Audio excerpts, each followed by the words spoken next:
자, 여러분, 오늘부터는 4장입니다. 수업할 내용이 4장, 스레드에 관련된 겁니다. 우선 지난 시간에 프로세서에 관련된 내용들을 쭉 학습을 했습니다. 그래서 스레드에 관련된 내용도 조금 유사한 점이 없지 않아 있습니다. 쉽게 생각을 하면 프로세스를 더 작게 쪼갤 수 있으면 그들 각각을 스레드라고 얘기를 한다고 했었죠. 그래서 오늘은 스레드에 관련돼서 사장의 내용을 이번 한 강의 시간 동안에 다 커버를 할 그럴 예정으로 있습니다. 자, 우선 목차죠.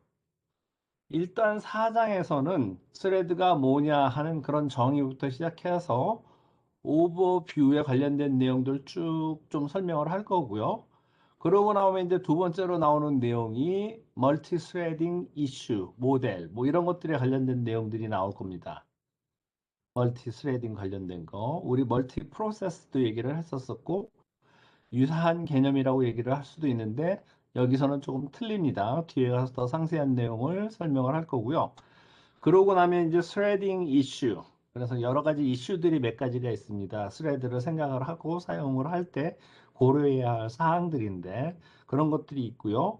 그러고 나서 이제 P 스레드부터 시작해가지고 쭉 윈도우 XP, 리눅스 스레드, 자바 스레드. 이거는 이제 케이스 스타디입니다.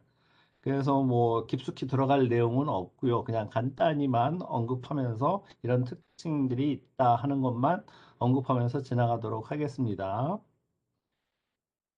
자, 우선 스레드는 다른 말로 라이트웨이트 프로세스라고 얘기를 합니다. 라이트웨이트 프로세스. 경량급 프로세스라는 얘기죠. 경량급 프로세스. 그리고는 요 스레드는 CPU 이용의 가장 기본적인 단위다. 이렇게 얘기를 합니다. 그러니까 CPU한테 뭔가 일감을 던져줄 때 가장 작은 단위의 일감이 요 스레드가 된다는 얘기입니다. 스레드의 구성은 스레드 아이디 있어야 하고 그 다음에 프로그램 카운터라는 레지스터, 그래서 다음에 실행시킬 인스트럭션의 주소가 요 프로그램 카운터라는 레지스터 안에 들어가 있죠. 그 다음에 이제 사용하는 여러 개의 레지스터들, 그래서 레지스터 세트, 그러고 나서는 이제 스택 스페이스.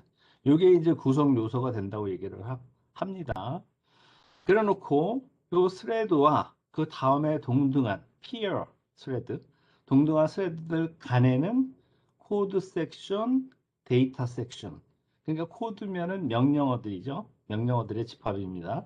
데이터는 그 코드들이 실행되면서 필요한 데이터들을 언급을 하고 있는 거고, 그 다음에 운영체제 리소스. 주로 이제 메모리 공간 같은 거, 아니면 어떤 파일들, 뭐 이런 것들을 통틀어서 그냥 타스크라고 얘기를 하는데 그런 것들을 다 같이 공유를 한다는 거예요.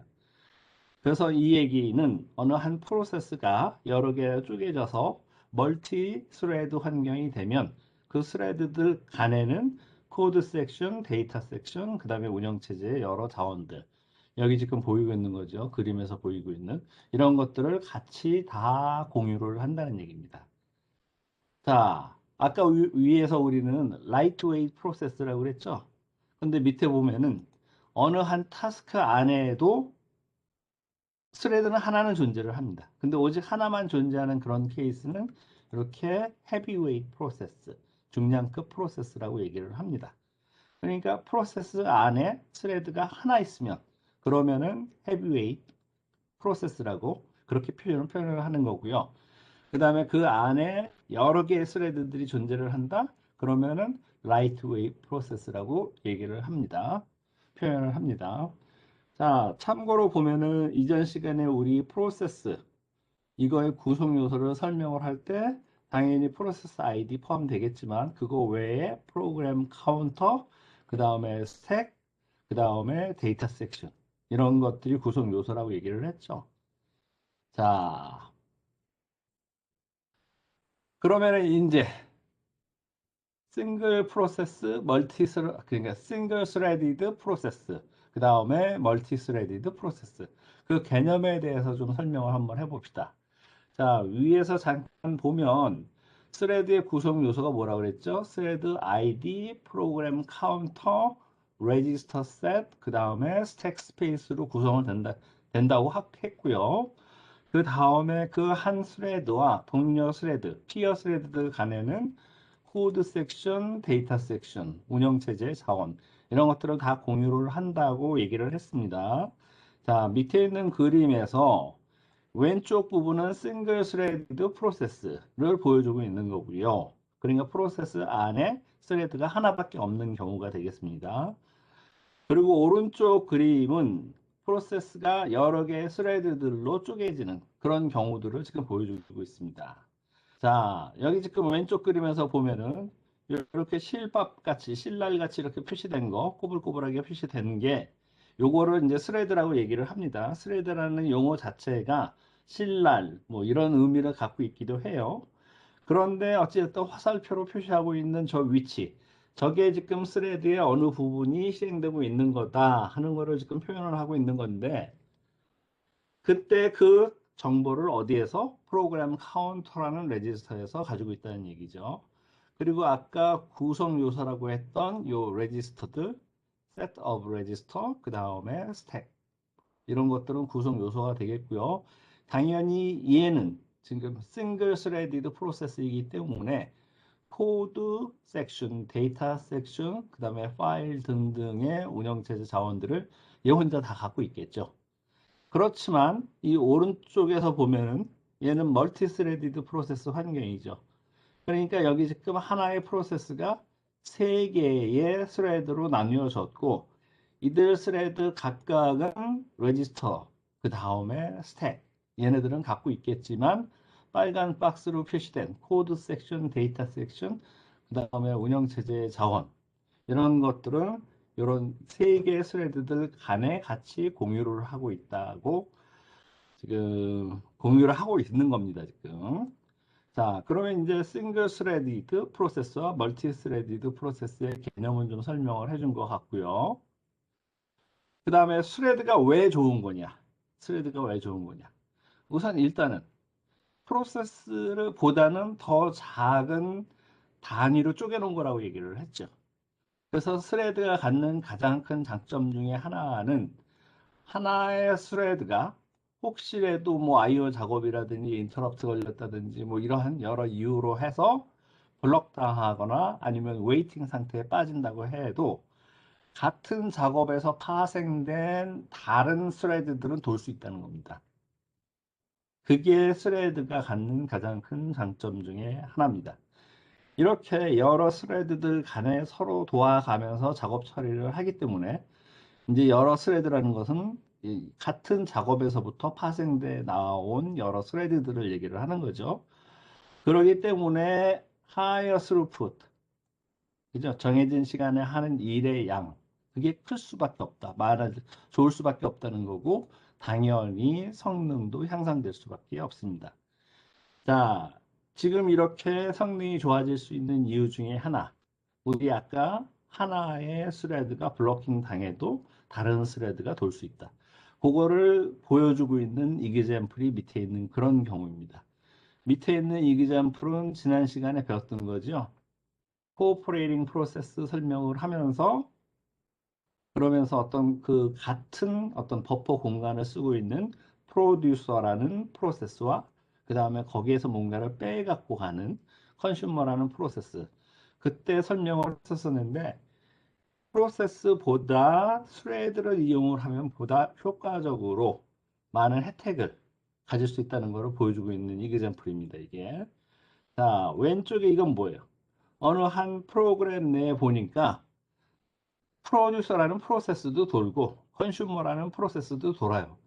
그런데 프로듀서라는 프로세스가 돌다가 버퍼를 먼저 체크를 할 텐데 와일문 있었죠. 와일문 체크를 했더니 버퍼가 꽉 찼다는 거예요.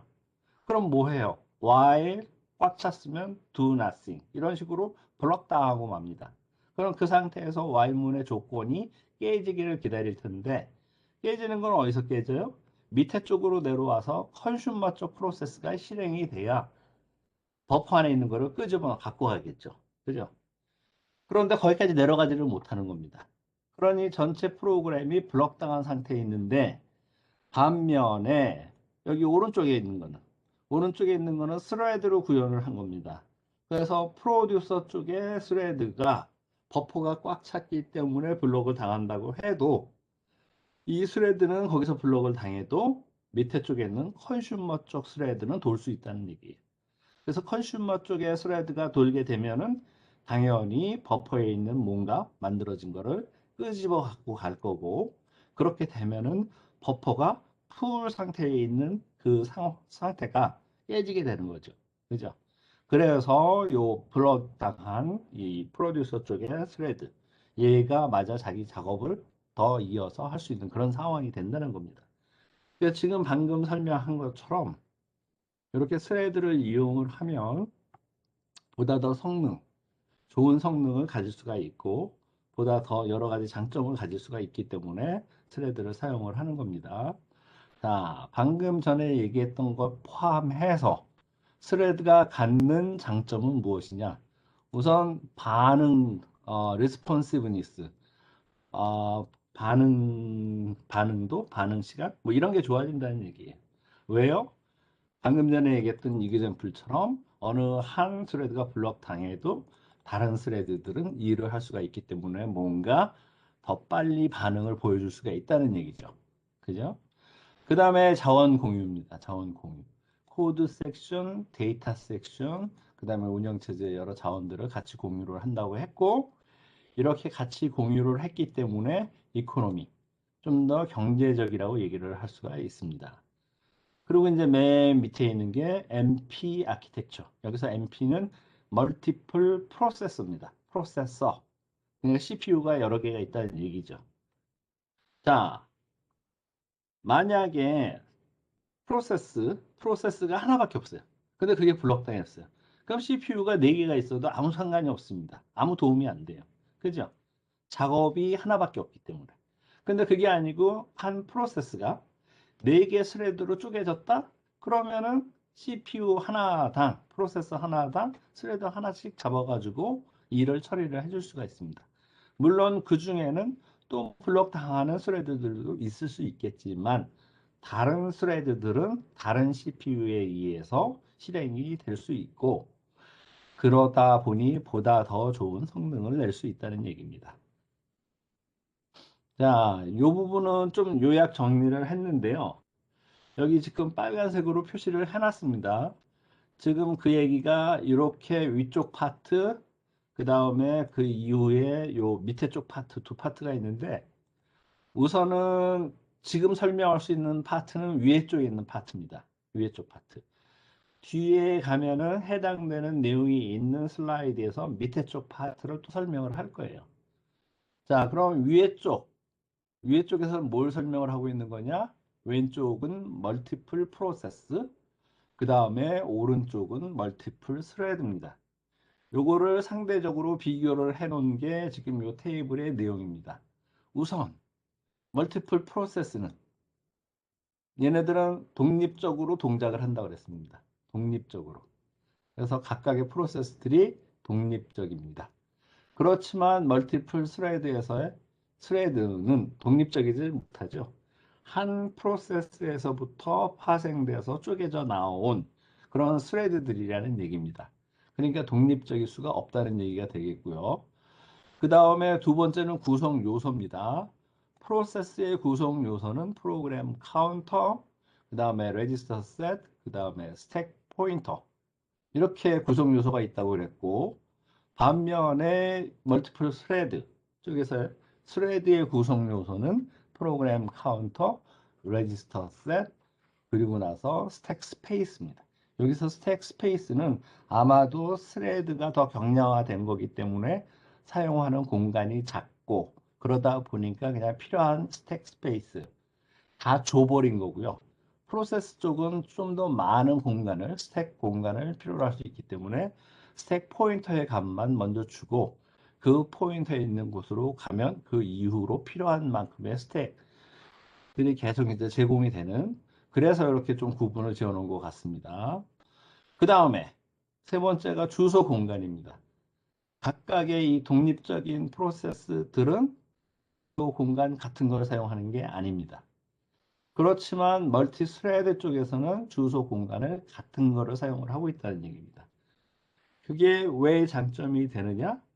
컨텍스트 스위칭. 예를 들어서 한 스레드 중지하고 다른 스레드 잡아서 실행을 시킬 때 그런 컨텍스트 스위칭 시에 메모리 관리에 관련된 오버헤드가 필요 없다는 얘기예요. 그 얘기가 뭡니까? 뒤에 가서 메모리 관리 나오겠지만 어쨌든 어느 한 스레드들을 중지하고 다른 스레드들을 잡아서 돌리려면은 예를 들어서 예전에 무슨 베이스 레지스터 값, 리미트 레지스터 값, 뭐 이런 것들 설명을 한 적이 있습니다. 간단히. 뭐 그런 것들 값을 다 바꿔줘야 해요. 그런데 여기에서는 그런 오버헤드 없이. 왜? 같은 주소 공간을 사용하기 때문에. 그래서 그게 또 하나의 이제 장점이라고 얘기할 수가 있습니다. 그 다음에 네 번째 밑에 있는 거는 프로세스들은 서로 다른 사용자로부터 만들어진, 파생된 프로세스들입니다. 그죠? 그러니까 한 프로세스가 유저가 틀리니까 한 프로세스가 다른 프로세스한테 해를 끼칠 수도 있다는 얘기예요. 그렇지만 반면에 여기 멀티 스레드 쪽은 한 프로세스에서부터 파생돼서 나온 여러 개의 스레드들, 쪼개져 나온 여러 개의 스레드들이기 때문에 상호 간에 어떤 해를 끼칠 그런 일들이 발생을 하지 않습니다. 그 얘기는 바꿔서 얘기를 하면은 프로텍션이 필요 없다는 거죠. 상호 간에 프로텍션 할 일이 없다는 겁니다. 해를 끼치지 않기 때문에. 자, 그래서 이제 여기서는 이 테이블에서는 멀티플 프로세스와 멀티플 스레드들을 이제 상호 비교를 하면서 차이점을 잠깐 훑어봤고요. 밑에 쪽 파트는 아까 얘기했듯이 해당되는 파트가 나오면 그때 가서 설명을 다시 하도록 하겠습니다. 자, 스레드의 개념, 종류, 뭐 이런 거 설명을 할 텐데요. 일단 스레드는 세 가지 종류의 스레드들이 있습니다. 첫 번째가 커널 서포티드 스레드, 커널 레벨에서 지원이 되는 스레드. 즉 운영 체제가 뭐 그 스레드의 생성 관리, 그 다음에 캔슬, 뭐 이런 터미네이션, 뭐 이런 것들을 작업을 한다는 겁니다. 운영 체제가 커널 레벨에서. 그 다음에 두 번째는 유저 레벨 스레드입니다. 유저 레벨 스레드. 유저 레벨 스레드는 유저 레벨에서 어떤 그 스레드 라이브러리를 이용을 해서 라이브러리에서 제공되는 기능들을 이용을 해서 스레드들을 생성도 하고 뭐 캔슬도 시키고 터미네이션 시키고 뭐 이런 종료시키고 이런 작업들을 한다는 얘기예요. 이거는 커널하고는 상관이 없습니다. 운영체제하고는 상관이 없다는 얘기예요. 운영체제의 커널하고는 상관이 없이 윈레벨, 유저 레벨에서 이런 커널의 생성과 관리 이런 것들이 이루어진다는 얘기고요. 세 번째 유형은 하이브리드입니다. 하이브리드. 그래서 두 가지 유형을 다 지원해 주는 경우. 유저 레벨의 스레드들도 지원해 주고 커널 레벨에서의 스레드들도 역시 지원을 해주고 자, 이렇게 세 가지 유형이 있는데 보통 일반적으로 요새 나오는 운영체제는 요 세 번째. 그러니까 스레드들을 커널 레벨에서도 지원을 해주고 유저 레벨에서도 지원을 해주는 그런 경우들을 많이 택하고 있습니다. 자, 지금 이렇게 유저 레벨 스레드와 커널 레벨의 스레드를 설명을 했는데 좀 뭔가 조금 부족한 것 같아가지고 여기에 지금 이그젠플 같이 하나 지금 그려놨어요. 우선 어떻게 이 이그젠플이 구성되는지 보면 맨 윗단에는 프로세스입니다. 프로세스. 여기에 지금 P1, P2 이렇게 두 개의 프로세스가 있다고 가정을 합시다. 그리고 그 밑에 보면은 유저 레벨 스레드. 그래가지고 유저 레벨에서만 지원되는 스레드인데 중요한 거는 위 P1은 10개의 유저 레벨 스레드로 쪼개놓은 겁니다. 그러니까 스레드의 개수가 10개라는 얘기죠. 반면에 P2라는 프로세스는 스레드가 2개밖에 없어요. 2개밖에 없습니다. 자, 그런 상황을 지금 묘사한 거고요. 세 번째로 가면은 커널 레벨의 스레드입니다. 커널 레벨의 스레드. 커널 레벨의 스레드인데 이 경우에서의 가정은 위에 하이브리드처럼 이렇게 유저 레벨, 커널 레벨의 스레드들이 다 지원이 된다고 하고 그런 경우에 보니까 커널 레벨에서도 스레드가 지원이 되기 때문에 이렇게 전체적으로 P1 쪽에서 파생돼서 나온 스레드 10개, P2 쪽에서 파생돼서 나온 2개, 이렇게 전체적으로 12개의 스레드들이 보이는 겁니다. 지금 스레드들이 만들어진 거라고 얘기를 할 수가 있습니다. 그러면은 CPU 입장에서는 CPU는 커널 레벨의 스레드만 일감으로 보입니다. 커널 레벨의 스레드만 일감으로 보여요. 유저 레벨의 스레드들은 일감으로 안 보입니다. 유저 레벨의 스레드들이 안 보인다? 그 얘기는 무슨 얘기예요? 그냥 프로세스만 보이는 겁니다. 프로세스만.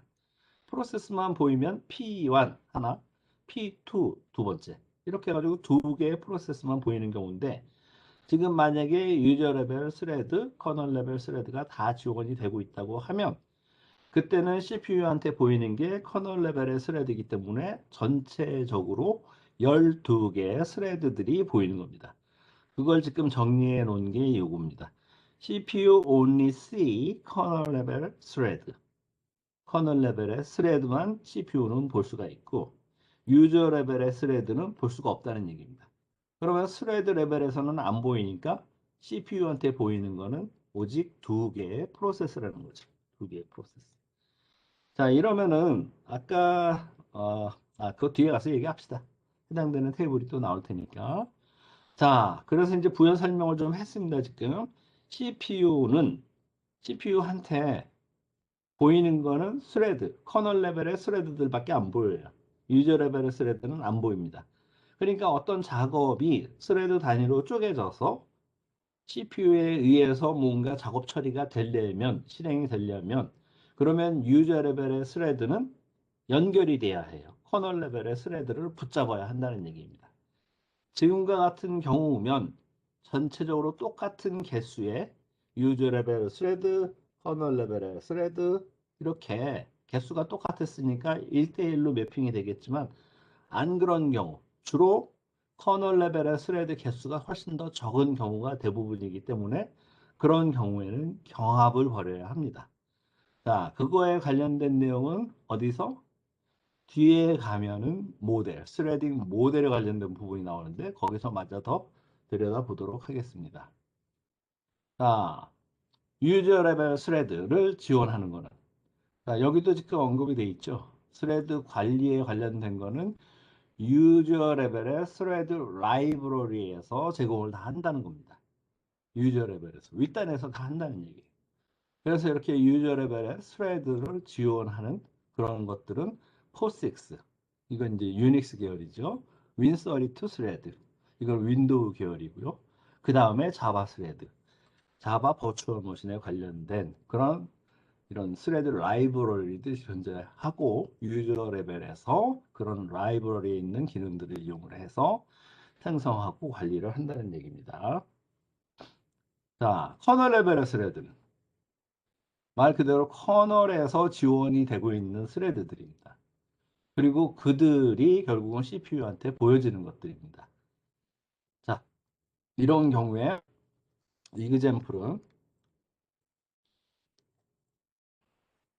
윈도우 XP나 2000, 솔라리스, 리눅스, 트루64, 유닉스, 그 다음에 애플 계열이죠. 맥OS X 이런 계열들이 전부 다 커널 스레드들을 지원을 하고 있습니다. 자, 이제 그러고 나면 이제 밑에 쪽 그 테이블, 밑에 쪽 테이블을 설명할 그 시간이 된 것 같은데 잠깐 우선 봅시다.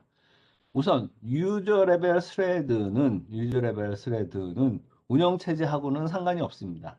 유저 레벨에서 다 해결이 돼요.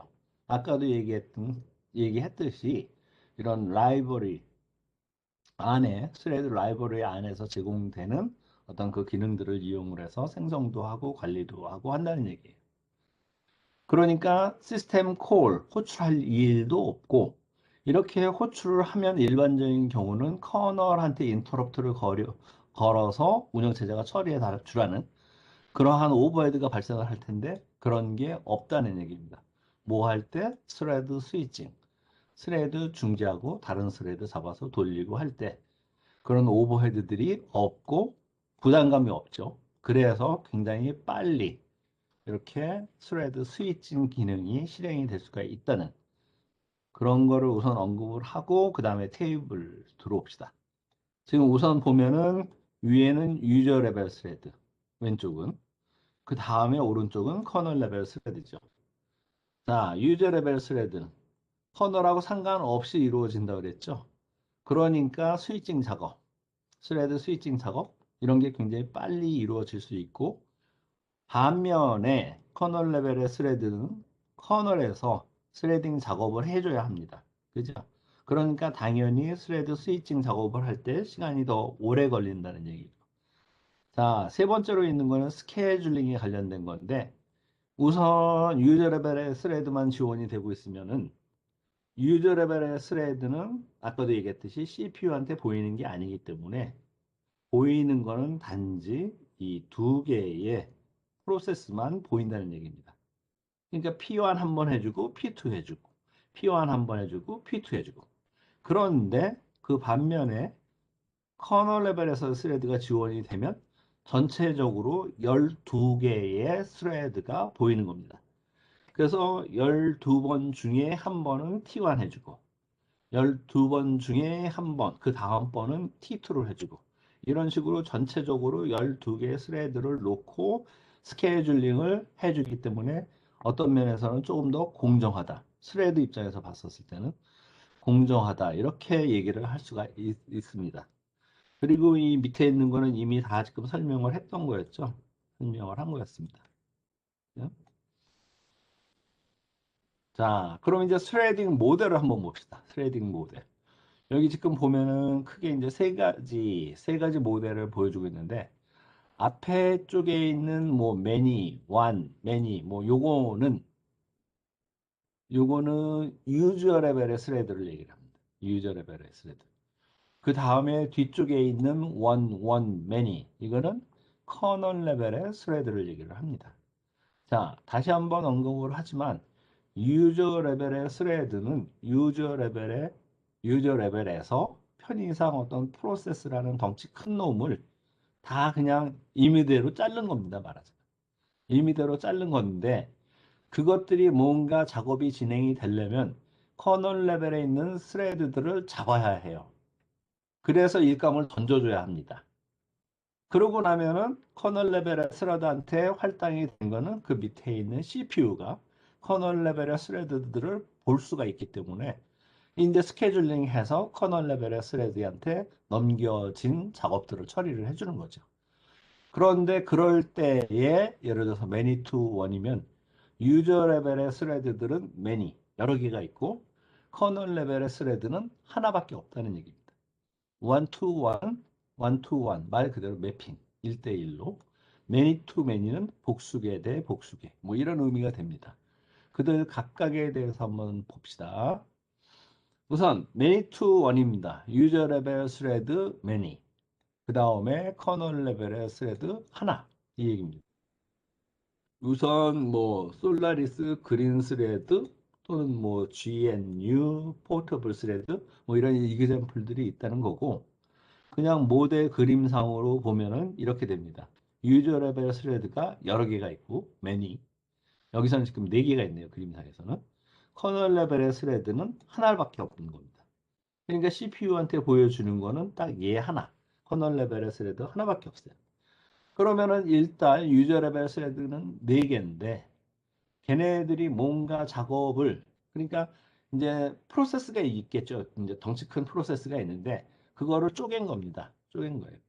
그런데 이제 그렇게 해서 쪼갠 거를 임의대로 막 쪼갰어요. 이제 예를 들어서. 그러니까 유저 레벨 스레드는 이를 쪼갤 때 그냥 말로 한 겁니다. 말로. 그런데 커널 레벨의 스레드는 일 처리를 하는 관점에서 보면은 행동으로 하고 있는 거라고 표현할 수도 있을 것 같아요. 그래서 그냥 말로 야, 4개로 쪼갰어 해가지고 이렇게 일감을 4개로 나눠놨는데 걔네들이 뭔가가 처리되려면 행동으로 일 처리를 하고 있는 커널 레벨의 스레드들을 잡아야 한다는 얘기입니다. 그러니까 4대 1의 경합이 붙은 거죠. 4대 1의 경합이. 그래서 이제 예를 들어서 뭐 맨 오른쪽에 있는 요 유저 레벨 스레드가 커널 레벨 스레드를 잡았어요. 잡았는데 일이 뭐 진행되다가 뭐 IO 작업 때문에 뭐 아니면 인터럽트 때문에 뭐 여러 가지 다른 이유 때문에 블로킹이 당했다. 그러면 어떻게 돼요?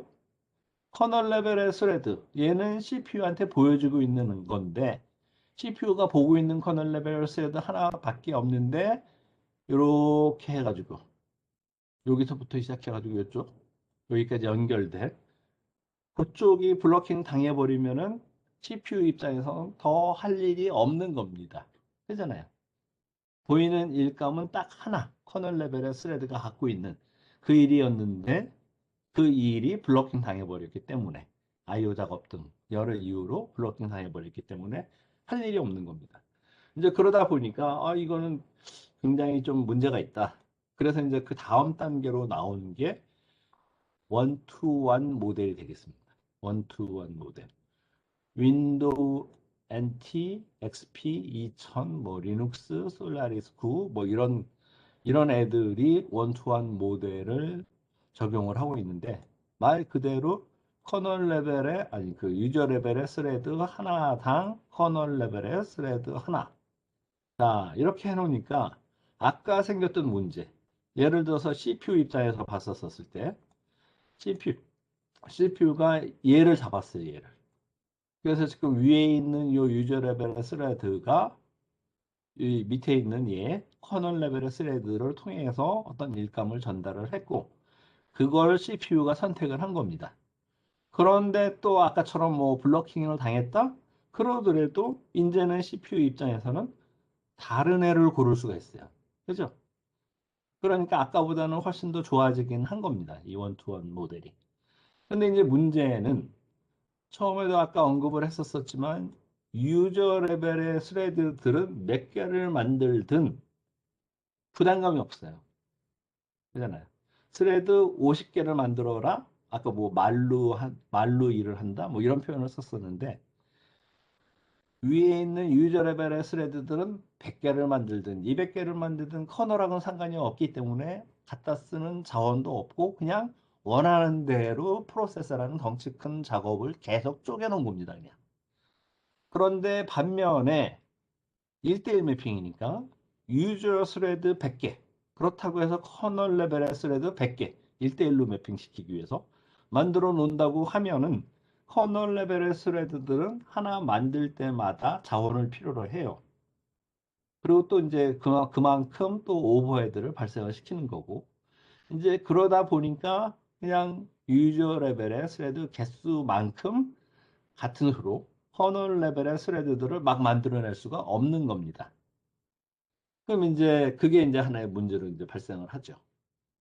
그래서 이제 세 번째로 가면은 매니 투 매니 모델을 이제 고안을 하게 된 겁니다. 매니 투 매니 모델은 매니죠. 유저 레벨 스레드 매니, 커널 레벨의 스레드 역시 매니입니다. 그죠? 자, 일반적인 경우는 당연히 유저 레벨의 스레드들이 훨씬 더 많을 겁니다. 그렇기 때문에 유저 레벨의 스레드 하나가 뭔가 이 일이 진행이 되려면, 실행이 되려면 커널 레벨의 스레드 하나를 잡아야 해요. 즉, 경합이 붙는다는 얘기입니다. 경쟁이 생긴다는 얘기예요. 그죠? 자, 이렇게 해주니까 이제는 또 뭔 장점이 생길 수 있느냐? 그 이전의 원투원 모델에 비해서. 자, 여기서는 미리 아예 초기에 시스템 자원들 있는 거를 고려를 해서 야, 이 시스템에서는 적정 개수의 커널 스레드는 몇 개다. 예를 들어서 100개다. 이런 식으로 해서 미리 딱 100개를 정해 놓은 겁니다. 정해 놓고 운영을 해요. 그래서 유저 레벨의 스레드가 500개가 된다고 하더라도 커널 레벨의 스레드는 적정 개수, 옵티멀한 개수인 뭐 100개를 넘어서지 않습니다. 자, 이제 경합이 붙겠죠. 위에 유저 레벨 스레드는 500개였고 커널 레벨의 스레드는 100개입니다. 자, 이제 그러다 보니까 적정 개수의 스레드들을 만들어서 그만큼만 운영을 하면 좋죠. 과부하도 안 걸릴 테고 좋을 텐데 문제는 어느 한 스레드가 굉장히 중요한 일을 처리를 해줘야 하는데 밑에 쪽 커널 레벨의 스레드들을 잡으려니까 경합이 붙었고 그러다가 재수 없으면 계속 못 잡고 뒤로 밀리는 일이 발생을 할 수가 있습니다. 이제 그러다 보니까 이것도 해결을 해줘야 하는구나 해가지고 나온 모델이 2레벨 모델이 되겠습니다. 2레벨 모델. 자, 2레벨 모델은 그림에서 보는 바와 같이 이건 뭐예요? M2M 모델이죠. 그리고 이거는 1-to-1 모델입니다. 1-to-1 모델. 자, 이래서 어떤 중요한 유저 레벨의 스레드, 중요한 거는 그냥 1대1로 커널 레벨의 스레드를 할당을 해주는 겁니다. 그렇게 해서 중요한 일감은 처리를 해주고 나머지 덜 중요한 스레드들, 얘네들은 그냥 경합을 붙이는 거죠. 그래서 더 적은 숫자의 커널 레벨 스레드들을 붙잡도록 경합이 이루어지는 그런 모델이 되겠습니다. 역시 이런 입장에서 보면 항상 CPU는 밑에서 얘한테 보이는 그 일감은 커널 레벨의 스레드들만 보고 있는 거죠. 그죠? 요게 이제 2레벨 스레드고요. 그 다음에 나올 얘기들은 이제 스레딩 이슈에 관련된 겁니다. 스레딩 방식을 사용할 때 몇 가지 이제 고려 사항들, 이슈들이 있을 텐데 그 중에 하나가 포크하고 포크하고 이기적이라는 시스템 콜에 관련된 거. 우리 이거 프로세스 3장에서 프로세스 설명할 때도 나왔던 얘기고요. 그 다음에 스레드 캔슬레이션도 3장에서 나온 내용이랑 유사합니다. 자, 그러니까 종료시키는 거죠. 스레드 캔슬레이션이면. 그 다음에 시그널 핸들링은 뭐 어떤 시그널이 떴을 때, 예를 들어서 뭐 인터럽트가 발생했을 때 누가 처리해 줘야 하냐 이거에 관련된 거고요. 그 다음에 또 다른 이슈는 스레드 풀에 관련된 겁니다. 여기 스레드 풀이면 뭐예요? 풀. 수영장도 풀이라고 그러죠. 근데 보통 수영장 보면은 거기에 뭐 옵티멀하게 적정 인원은 뭐 50명입니다. 뭐 사용 인원이 뭐 이런 식으로 정해 놓듯이 역시 마찬가지로 시스템을 고려를 했을 때 시스템의 자원을 고려를 했을 때 적정 개수의 스레드는 몇 개입니다. 뭐 100개입니다. 그럼 딱 100개의 스레드들만 만들어 놓고 풀에다 갖다 집어넣는 겁니다. 그래 놓고 어떤 새로운 작업이 떠서 그거는 이제 걔는 스레드 즉 커널 레벨의 스레드를 잡아야 이제 뭐 일 처리가 진행이 될 테니까 이제 그럴 경우에 미리 만들어 놓은 그 100개 내에서 풀 안에 들어가 있는 100개 내에서 이제 그 주는 거죠. 빌려주고 일 처리가 끝나면 회수하고 이런 형태로. 그 다음 이슈는 스레드 스페시픽 데이터인데 이것도 역시 바로 이제 뒤에 슬라이드에서 계속 나오니까 해당되는 그 페이지에 가서 설명을 할 겁니다. 그렇지만 어찌됐든 스레드 스페시픽 데이터는 스레드가 고유하게 갖고 있어야 하는 데이터를 얘기를 하는 겁니다. 아까 우리 데이터 섹션, 코드 섹션, 뭐 그다음 뭐 하여간 이렇게 같이 공유한다고 얘기를 했었었는데 자원들 같이 공유를 한다고 얘기했었는데 그거 외에 추가적으로 모든 스레드들이 자기 자신만의 어떤 데이터를 가질 수 있는 그런 그 스택이 있어야 한다는 얘기가 되고요. 그거는 스레드들을 생성을 하면서 어떤 고유 데이터를 줄 수 있는 이런 경우가 아니기 때문에 즉 우리는 미리 필요한 개수의 스레드들을 미리 만들어서 풀에 집어넣는다 그랬죠. 이제 그러기 때문에 걔네들은 그러니까 스레드 생성 종료 뭐 이런 게 없습니다. 그죠? 미리 만들어 놓은 100개만 100개를 가지고 어떤 작업이 떨어졌을 때 그랬었을 때 하나를 할당해 주는데 그 경우에 그 작업 처리에 필요한 어떤 스페시픽한 데이터 특정 데이터들을 가지고 일 처리를 해야 할 경우들이 있습니다. 그거에 관련된 이슈를 설명을 할 거고요. 마지막으로 나오는 게 스케줄러 액티베이션. 이 얘기는 유저 레벨 스레드와 커널 레벨의 스레드. 이들 사이에 뭔가 정보를 주고받을 일이 필요한데 그래야지 뭐 적정 개수의 커널 레벨 스레드는 50개다, 20개다. 뭐 이런 식으로 뭔가 결정이 내려질 그런 경우들이 있을 테니까 하여간 어찌됐든 통신하는 방법, 서로 정보를 주고받는 방법에 관련된 게 스케줄러 액티베이션입니다. 자, 제일 먼저 나온 거 포크하고 이기제. 자, 이거 배웠었죠? 포크라는 시스템 콜을 이용을 해서 페어런트 프로세스가 차일드 프로세스를 만든다고 그랬습니다. 근데 이제 여기서는 이제 스레드에 관련돼서 이제 포크하고 이기적이니까 이렇게 어느 스레드 하나가 포크라는 시스템 콜을 사용을 하면 이렇게 이 시스템 콜을 호출한 그 스레드만 복제될 것이냐 아니면 그 옆에 다 같이 있던 모든 스레드들이 다 복제가 되는 거냐. 이게 이제 이슈입니다. 그래서 어떻게 하느냐면은 포크라는 시스템 콜을 어느 한 스레드가 호출을 해요. 시스템 콜을 호출을 합니다. 그래 놓고 그 뒤에 바로 이어서 이그젝이라는 시스템 콜이 붙어오면은 실행이 되면은 불리우면 그러면은 그 한 프로세스만 복제하는 겁니다. 근데 만약에 이그젝이라는 시스템 콜이 뒤에 바로 이어서 나오지 않는다? 그럼 모든 스레드들을 다 복제한다는 그런 얘기입니다. 그러니까 전체 스레드가 뭐 10개였는데 그 중에 한 놈이 포크 하고 그 뒤에 바로 이어서 exec 이렇게 시스템 콜 두 개를 호출을 했으면 그냥 지금 그 스레드 그 한 놈만 복제를 하는 겁니다. 그래서 이제 새로운 뭐 스레드가 더 만들어지는 거죠. 하나가. 그런데 포크 그 다음에 뒤에 이어서 exec이라는 시스템 콜이 나오지 않으면 전체 10개였으면 10개의 복제본 스레드들이 만들어진다는 거죠. 그래서 전체 뭐 20개가 만들어진다. 그 얘기가 되겠습니다. 스레드 캔슬레이션 종료시키는 거죠. 그러니까 이 경우도 캔슬레이션이니까 정상적으로 종료되는 그런 케이스 말고 그 스레드가 정상적으로 종료하기 전에 정상적으로 끝나기 전에 종료시키는 경우를 캔슬레이션이라고 얘기를 합니다. 두 가지 방법이 있는데 asynchronous cancellation 비동기식 캔슬. 이거는 그냥 캔슬 시켜? 그럼 그 자리에서 그냥 바로 캔슬 시켜버리는 겁니다. 종료시켜버리는 겁니다. 비정상적인 종료가 되겠죠. 그리고 이제 두 번째 케이스는 deferred cancellation. deferred cancellation은 캔슬레이션을 지연시킨다는 얘기입니다. 그죠? 말 뜻대로만 그냥 그대로 보면은. 자, 이 경우는 어떤 경우냐면은 프로세스 아니 뭐 스레드들을 만들 때 그 중간에 캔슬레이션 포인트라는 시점을 둬요. 집어넣어둬요.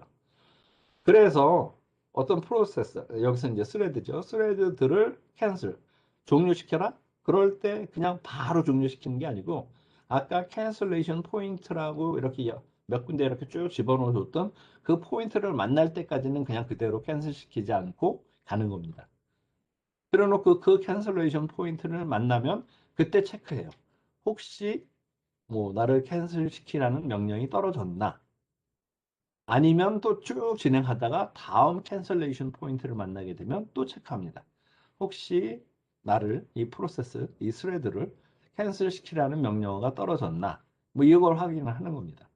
이렇게 중간에 캔슬레이션 포인트를 둬서 그 시점에서만 캔슬을 시킬 수 있다. 종료시킬 수 있다.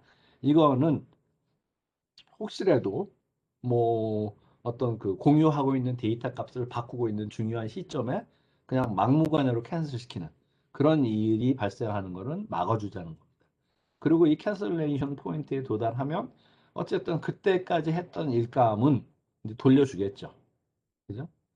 이 스레드들을 만들었던 그런 다른 스레드한테 넘겨주고 그러고 나서 이제 종료되는 그게 차이점들입니다. 그냥 바로 그 즉시 캔슬 시킬 거냐 아니면 캔슬되는 포인트들을 둬서 그 시점에 다다를 때까지 캔슬을 뒤로 지연시킬 거냐 그게 차이점입니다. 자, 시그널 핸들링. 시그널 핸들링은 여기서 이제 뭐 이벤트가 발생했을 때 누구한테 알려주냐 처리하라고 그 얘기입니다. 근데 이제 이벤트라고 얘기를 하는 거는 여러 유형이 있을 수가 있는데 그 중에 많은 경우가 어떤 IO 디바이스에서부터 인터럽트가 발생하는 그런 경우들이 대다수를 차지를 합니다. 그래서 여기도 보면은 시그널이라는 거나 또는 뭐 인터럽트나 거의 유사한 개념으로 지금 쓸 수 있다는 얘기고 그 다음에 우선 일단 시그널이 처리가 되는 그 수순을 보면은 우선 시그널이 발생을 하겠죠. 어떤 특정 이벤트가 떴으니까 뭐, 뭐 예를 들어 가지고 프린터에 용지가 없으니까 뭐 잉크가 없으니까 뭐 이런 식으로 해가지고 시그널이 뜹니다. 인터럽트가 발생을 한다는 얘기. 그러면 이제 처리를 해줘야겠죠. 그러면 그 시그널을 어떤 프로세스한테 넘겨줘야 하고 걔가 알아서 처리하면 끝나는 겁니다. 그죠? 근데 이제 여기서 옵션이라고 얘기를 하는 거. 누구한테 이 시그널을 처리하라고 알려줄 거냐 이거죠. 그래서 이제 첫 번째 생각할 수 있는 거는 이 시그널이 시그널과 관계가 되는 스레드한테 넘겨준다는 얘기입니다. 예를 들어서 아까 용지가 없다 뭐 이런 얘기를 했으면 프린트 작업을 하고 있는 스레드가 있을 거고 그런데 용지가 없다는 이벤트가 발생을 하면 지금 프린팅 작업을 하고 있는 그 스레드한테 넘겨줘라 그 얘기가 되는 겁니다. 두 번째는 every thread, every thread. 이건 뭐예요? 모든 스레드들한테 용지 떨어졌어. 누가 알아서 처리해. 뭐 이런 식으로 알려주겠다는 얘기죠. 그 다음에 이제 세 번째는 13 thread. 이거는 이제 몇몇 개의 그 전담반이죠. 쉽게 얘기를 하면. 뭐 5개로 구성되는, 5개의 스레드로 구성되는 전담반을 둬서 시그널들은 다 이런, 시그널들은 다 이런 스레드 5개한테 전해주겠다. 이 얘기고, 그 다음에 맨 밑에 거는 특정 스레드 한 놈한테 모든 시그널들을 다 전달을 해주겠다는 거예요. 그래서 얘는 진짜로 그 특정한 스레드 하나는 진짜로 뭐 하는 일이 다 시그널 처리해 주는 거, 인터럽트 걸린 거 처리해 주는 거. 그 일만 하겠네요, 대부분의 경우가. 자, 그거였고요. 그다음에 이제 스레드 풀은 이미 아까도 얘기를 했습니다. 우선 시스템 내의 자원들을 고려를 했을 때 적정 개수의 개수를 결정을 합니다. 그래서 뭐 50개다. 그럼 50개 스레드들을 만들어서 풀 안에 넣어두는 거예요. 그 안에 50개 스레드들이 있고 걔네들한테 이제 혹시 이제 외부에서 일감이 들어오면 그러면은 그거를 하나하나씩 이제 매핑 시켜서 작업을 전달을 해주는 거고 그렇게 되면은 이제 그 50개의 커널 레벨 스레드 걔네들은 지금 CPU가 보고 있는 거죠. 그래서 걔네들한테 할당된 일감은 CPU가 잡아서 커널 레벨의 스레드한테 전달된 작업이죠, 그게. 그래서 커널 레벨의 스레드를 잡아서 처리를 해주겠다. 그렇게 해서 처리가 끝나면 그 스레드는 풀로 다시 복귀하는 거 되겠습니다. 자, 이렇게 해주면 일감이 떨어졌을 때 그때 어떤 새로운 스레드들을 생성하는 것보다 좀 빠르게 처리를 해줄 수가 있고 미리 만들어 놓은 거에서 그냥 하나씩 그냥 전달해 주는 거니까 매핑 시켜 주는 거니까 좀 더 빠를 수가 있다는 얘기입니다. 그리고 아까도 얘기했듯이 시스템 뭐 그 자원을 고려해서 이런 그 적정 개수에 할당해 줄 수 있는 스레드들을 뭐 해줄 수 있다는 거. 이런 어플리케이션이면은 5개 스레드면 된다. 뭐 저런 어플리케이션이면 7개 스레드들을 할당해 주면 된다. 뭐 이런 식이 되겠습니다. 그래놓고 걔네들은 이제 다 일 처리가 끝나고 나면은 풀로 다 복귀하겠죠. 그 다음에 스레드 스페시픽 데이터. 스레드 스페시픽 데이터는 각각의 스레드마다 그들 자신의 고유한 데이터를 가질 수 있도록 해주는 겁니다. 자, 왜 이런 게 필요하냐? 아까도 얘기했듯이 스레드 생성을 할 때에는 어떤 데이터 값을 줄 수가 있는데 그렇지 않고 미리 만들어 놨어요. 그래가지고 스레드 풀 안에 들어가 있는 얘네들한테 어떤 그 예를 들어서 여기 같으면은 트랜잭션 처리, 은행에서의 트랜잭션 처리 같은 건데 이런 어떤 새로운 일감 처리를 줄 때, 그럴 때 고유한 데이터를 같이 전달해 줄 일이 있고 그래서 스레드 스페시픽 데이터를 줄 수 있어야 한다. 그 얘기입니다. 자, 은행 같은 데에서는 트랜잭션이라고 그러면은 송금 하나, 인출 하나, 아니면은 뭐 모든 거 하나하나가 뭐 다 트랜잭션이라고 부릅니다. 근데 이제 그런 트랜잭션 하나하나를 맡아서 처리를 해주는 게 스레드 하나하나가 다 각각이 맡아서 그걸 처리를 해줘요. 그런데 예를 들어서 뭐 송금을 한다 그래도 계좌번호는 다 틀리겠죠. 그래서 송금이라는 트랜잭션도 얘네들이 가져야 하는 그 고유 데이터가 있고 그래서 계좌번호라는 고유 데이터는 전부 다 틀리는 것들입니다. 그죠? 그러니까 이렇게 스레드, 스페시픽 데이터를 지원해 줄 수 있는, 가질 수 있도록 해주는 방법이 필요하다는 거죠. 자, 여기는 이제 스케줄러 액티베이션.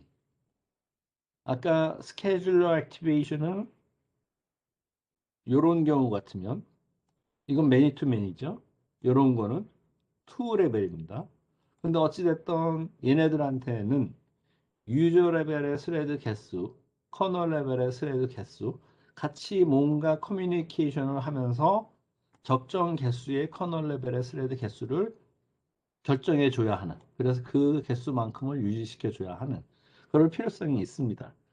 그래서 여기서 얘기를 하는 내용은 주로 커뮤니케이션, 그래서 유저 레벨 스레드와 커널 레벨의 스레드 간에 커뮤니케이션을 하는 방식, 그거를 여기서는 업콜이라고 얘기를 하는데, 이 업콜이라는 그 커뮤니케이션 방식에 대한 겁니다.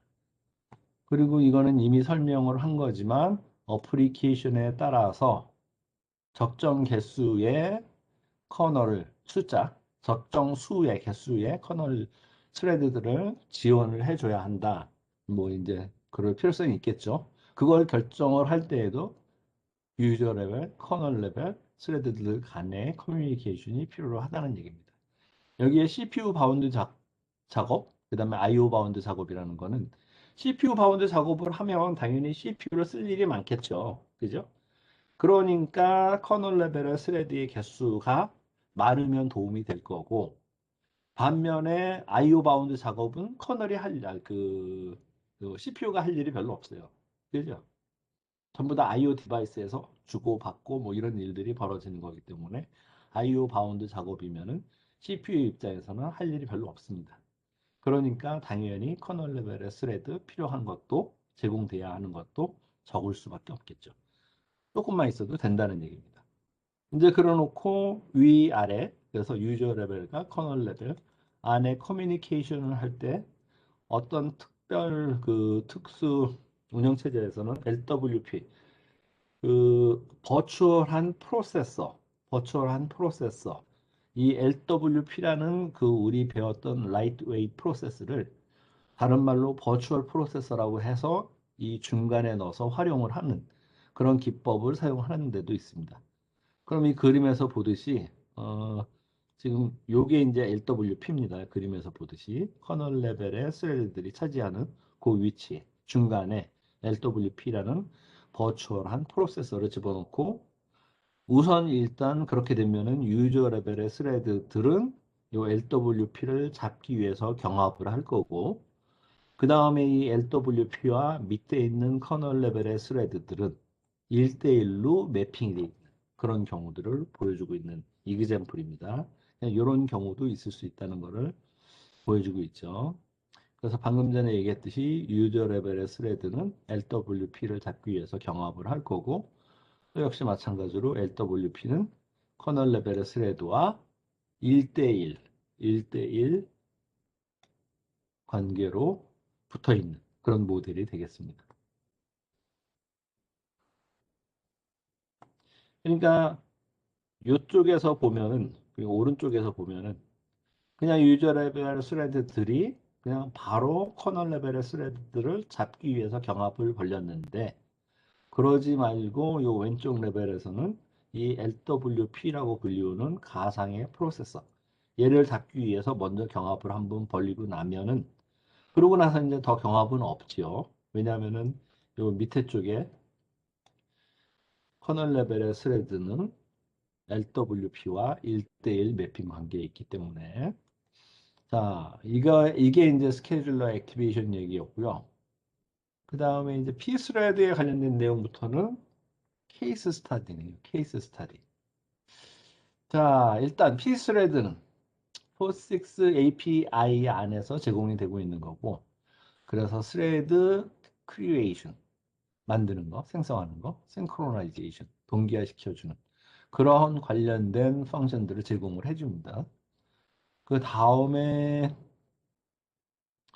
여기 이 그 pthread 라이브러리 안에서 이렇게 구현이 되어야 한다 하는 거는 정해져 있지만 뭐 구현 자체에 관련된 거는 각자 알아서 하면 된다는 얘기고요.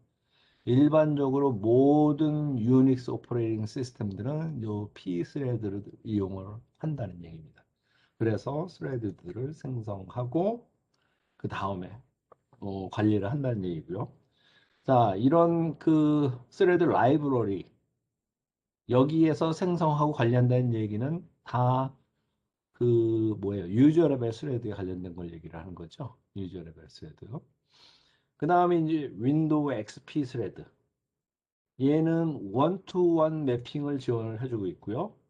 여기서 스레드의 구성 요소는 스레드 ID, 레지스터 세트, 그 다음에 별도의 사용자 커널 스택 별도로 제공을 해주고 있고 프라이빗 데이터 스토리지 에어리아 아까 우리 트랜잭션 처리 은행에서의 트랜잭션 처리 그걸 설명했을 때처럼 어떤 프라이빗한 데이터를 가질 필요성이 있다고 그랬었죠.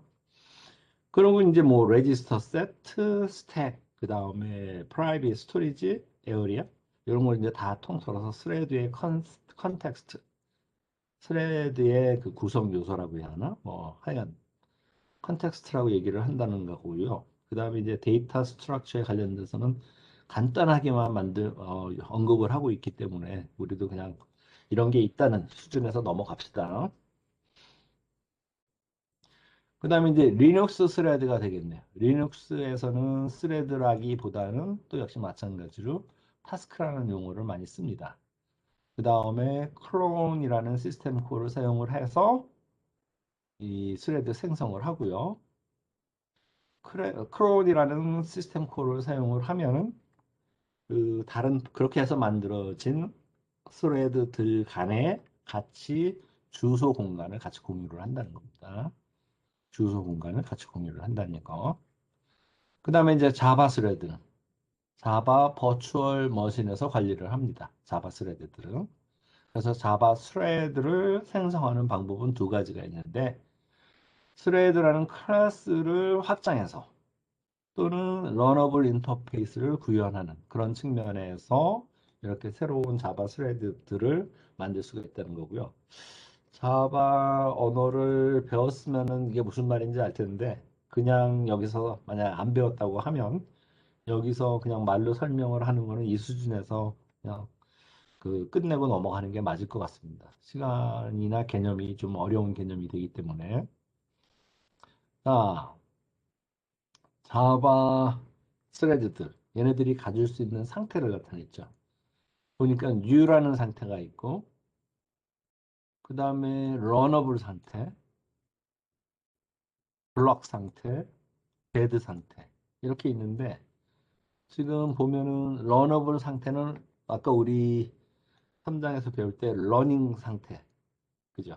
그거하고 같은 거라고 얘기할 수 있을 것 같고 블럭드 상태는 웨이팅 상태하고 같은 거라고 얘기할 수 있고 그 다음에 데드 상태는 이건 터미네이트 상태 뉴라는 상태는 뭐 그대로 뉴라는 상태 그러고 보면은 여기서는 지금 레디 상태라는 게 없네 레디 상태라는 게 어쨌든 뉴라는 거는 만들어져서 자원까지 다 확보한 그 우리가 프로세스의 상태 설명했었을 때 거기에 있었던 레디 상태하고 비슷한 거라고 생각을 하면 맞을 것 같기도 합니다. 자, 이렇게 하면은 사장 내용이 이제 끝났어요. 사장 내용이 끝났고, 역시, 잠깐만요.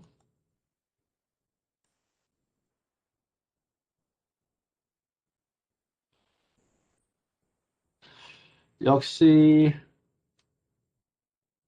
음, 과제 관리에 이것도 올려놓을 겁니다. 그래서 과제 관리에 올라가 있는 URL을 보고 카피에다가 복사해서 이 동영상 강좌를 볼 수 있도록 그렇게 준비를 해 놓을 겁니다. 자, 오늘 여기까지 합시다.